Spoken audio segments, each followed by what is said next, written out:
যে দেখতে পাচ্ছেন কোথায় ওরে ভাই থামে তো ভাই আপনি সমস্যাটা কি বলেন ভাই থামে না থামে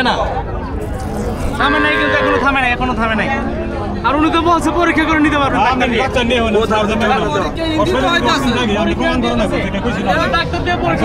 চিন্তা করে দিতে পারবো ভ্যাকসিন করা থাকে এই বডিতে 1 লক্ষ টাকা জরিমানা মারবে না থাকে কি ভাই বাড়িতেও কি এরকম ভাবে দুধ হয় ভাই এটা যখন পোষায় যায় তখন দুধ পরে তাছাড়া পরে না ও আচ্ছা আচ্ছা এটা দুধ মানে যখন পোষায় হাত দেওয়ার পরে তারপরে তাছাড়া পড়বো না পোষানোর পরে তাছাড়া পড়বো না